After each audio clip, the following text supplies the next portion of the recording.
It's, how to ensure that we train our people in such a way, that they don't come up, being consumed by hatred and that, intolerance.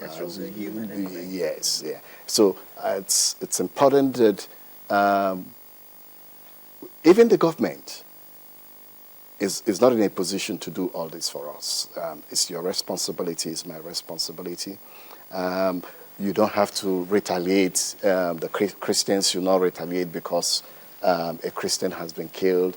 And again, the Muslims should not retaliate because a Muslim has been killed. So if we work on dealing with the problems like poverty, lack of education, alienation of the people, and again, good community policing. I'm wondering if I know that there are international laws, that are supposed to help curb terrorism, but have they really been effective? Could you mention a few that probably exist? There are a number of conventions on terrorism, and Nigeria is a party to some of them under the auspices of the United Nations. But that, having laws on paper cannot deliver to defeating terrorism or ensuring that people that are prone to be terrorists will not become terrorists. So I don't think that the more laws, will help in this regard. I think that it's more about education, orientation, and reorientation. And again, that the preaching that comes out from the pulpits, whether that of an Islamic imam or the Christian bishop, should be one, that will shape people to love one another and also to believe that Nigeria should be moved on the path of peace and prosperity. Finally, what does international law say about opening your borders to international help, whether military or whatever? What does international law say about that? Well, the fundamental principle of international law is the equality of states. States are equal, and therefore states are bound to respect the territorial integrity of other states. Specifically, Section 2, subsection 4 of the UN Charter provides that states should refrain in their international relations from using force against the territorial integrity of other states. Now, what it means is that a state will not inject itself into another state unless that state, unless the state requests for assistance. Although there are some principles that interact with the general provision of Section 2, subsection 4 of the United Nations Charter, like the principle on humanitarian intervention, that it's permissible when there is a massive humanitarian violation, for states to intervene without invitation.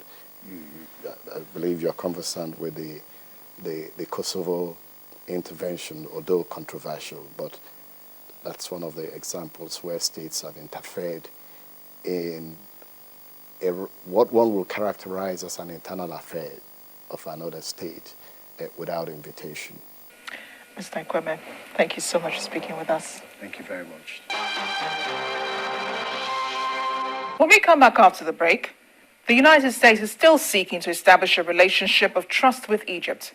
Do join us again. Fun, inspiration, and knowledge.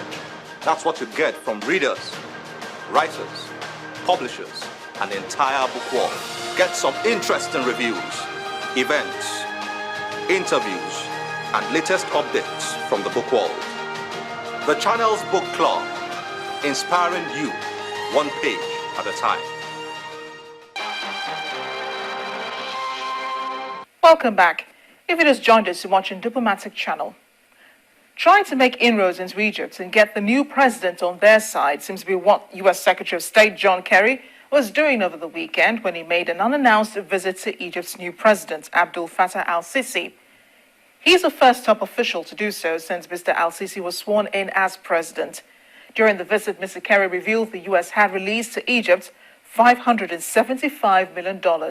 That's frozen money since Mohamed Morsi was ousted from power.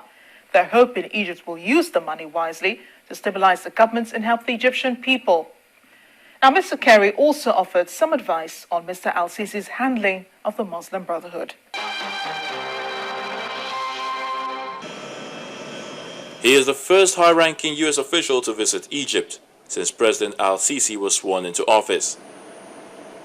The Obama administration has said it looks forward to working with Mr. al-Sisi's government, while is concerned over widespread abuses and limits on freedom of expression. A senior State Department official said Washington was worried about the use of heavy-handed political and security tactics by Egypt's authorities. A day before Mr. Kerry's visit, an Egyptian court had confirmed death sentences against 183 members of the Muslim Brotherhood, including its leader Mohamed Badi, in a mass trial on charges of violence in which one policeman was killed. During the visit, Mr. Kerry confirmed the U.S. had released $575 million in frozen funds over the past 10 days, which will be used to pay existing defense contracts. Egypt has been the United States' Middle East ally since the 1979 peace treaty with Israel. It froze some of its $1.3 billion in annual military aid to Egypt following Mohamed Morsi's ouster. The U.S. says more funding will be made when Congress approves and when it is clear that the al-Sisi government is becoming more democratic. A top U.S. official says Mr. Obama has described the mass trials and death sentences of Muslim Brotherhood supporters as a serious issue and suggests the courts were following the government's lead. In addition to the release funds, the U.S. has also promised it will provide 10 Apache attack helicopters for use by the Army against militants in the Sinai Peninsula. Mr. Kerry also promised Washington support for the Egyptian people in their fight for the future that they want.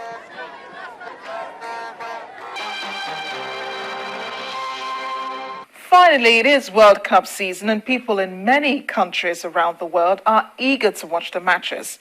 And we know it's more fun when you're watching with a few other people. You have twice the excitement, that rush of adrenaline that makes you want to jump into the screen and tell players what to do. And if unfortunately your team loses, there are people to share your sorrow.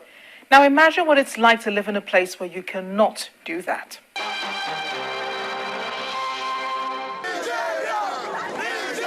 Yes, it's true.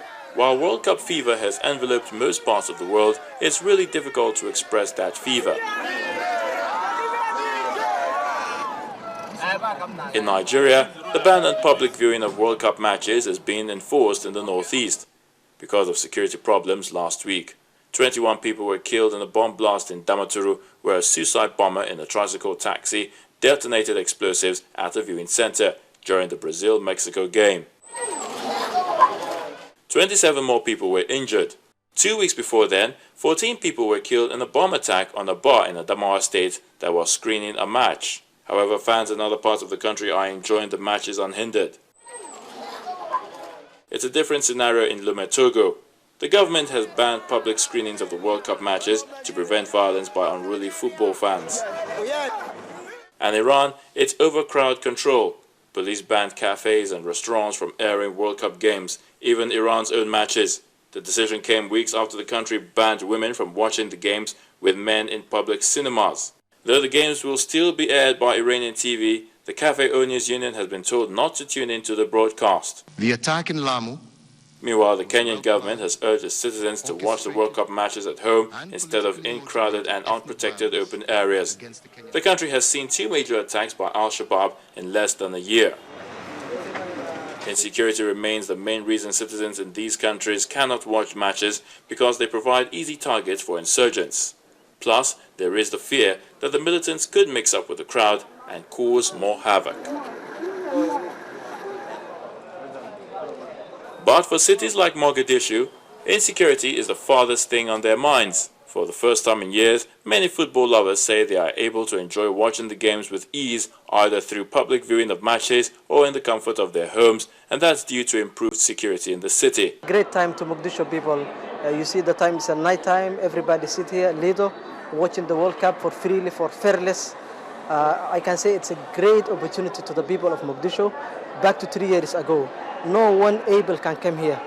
Leave it or forget it watching the World Cup, forget it relaxing time, forget it taking the good weather of Mogadishu. But now you see we can say simple Alhamdulillah for the security. During the previous World Cup tournaments, local cinemas where residents used to gather to watch the games were ordered shut by terror group Al-Shabaab, and those who ignored the directive were killed. This time, AU troops and Somali forces patrol the streets to fend off any threat, as residents now move freely on the streets and frequent their favorite restaurants. You got it. The ban on public viewing may be in force in the aforementioned countries, but it has done nothing to dampen the usual excitement that trails the tournament, proving that this season, football is the universal language of the world.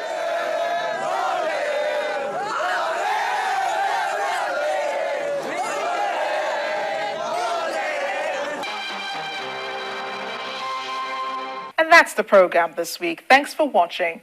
Your comments are always welcome via any of our platforms. Go to channelcv.com to watch past editions of the program too and leave a comment. I am Amarachi Ubani. I'll see you next time.